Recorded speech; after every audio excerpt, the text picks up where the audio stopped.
Oh, ça démarrera.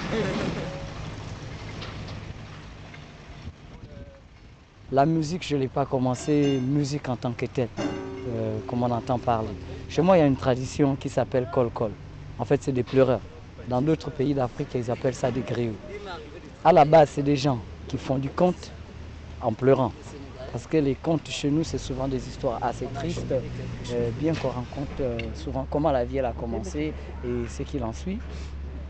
Ce qui fait que moi, avec le temps, je sors de la province et je me retrouve en capitale et je me rends compte que tiens, le kol-kol, c'est du reggae.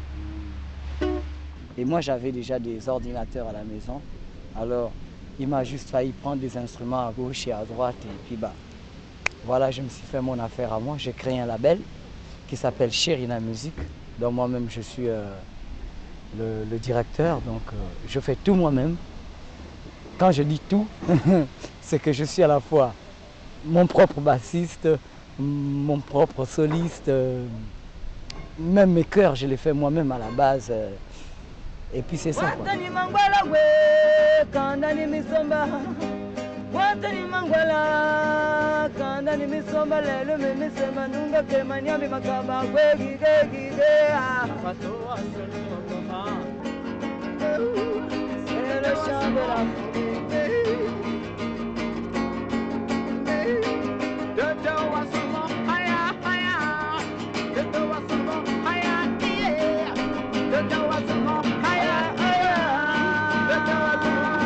Le Sphinx, c'est, comment dire, ma première grosse sortie. Chez moi au pays, les artistes, c'est pas facile d'avoir un passeport. Le passeport chez nous, c'est une denrée rare. En fait, le système ne veut pas que les artistes sortent. Pourquoi? Parce que la majorité des artistes au pays, comme tu disais, c'est des pleureurs.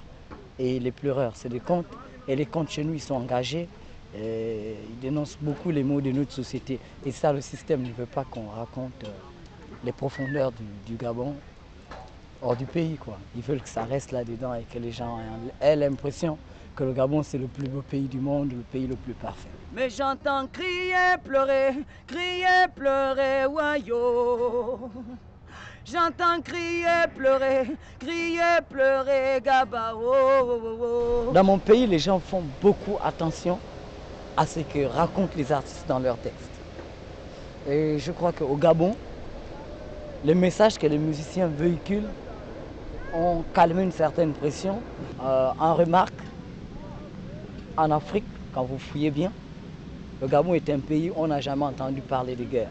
Mais pourtant, ça je vous l'assure, en Afrique centrale, s'il y a un pays où il y a beaucoup de problèmes causés par la politique, c'est le Gabon.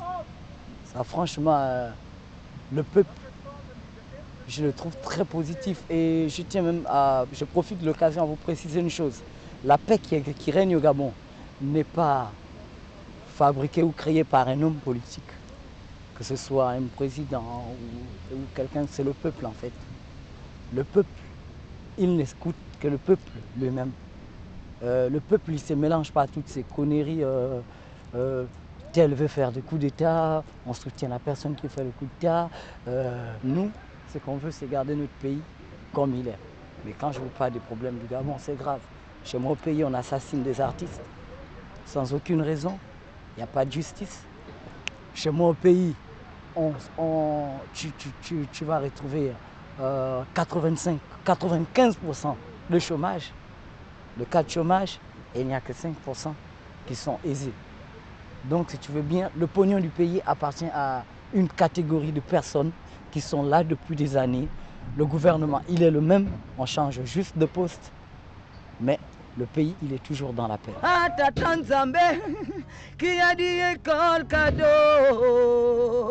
Anyambi Tata, qui a dit hôpital cadeau. Tata Nzambe, où est passé le travail pour tous? On dira merci pour la paix, mais il ne faut pas oublier, non, il y a qu'à pas contre la police, les études, il y a contre les gendarmes, les grèves qui se multiplient, des crimes qui restent impunis. On bafoue le droit de l'artiste en liberté, le banditisme, si a gagné, nanana, nanana. Je vais faire m'arrêter. La solution, elle est simple, c'est l'amour. C'est l'amour seulement, il faut aimer le pays. Et excusez-moi, Moi j'ai dit, ceux qui gèrent mon pays n'aiment pas leur pays. Ils n'aiment pas leur pays parce que c'est dommage de voir quelqu'un qui a ton pays, où il y a des gens qui chôment à pas la peine, et tu te permets d'aller investir loin du pays. Il y en a qui quittent même le Gabon, ils traversent toute l'Afrique, il ne va pas investir au Cameroun, il va investir comme en Suisse par exemple. C'est ça, donc la solution c'est l'amour. Si tu aimes le pays, tu vas faire avancer le pays, mais si tu ne l'aimes pas, tu le fais sombrer. Il n'y a pas d'autre solution, c'est l'amour.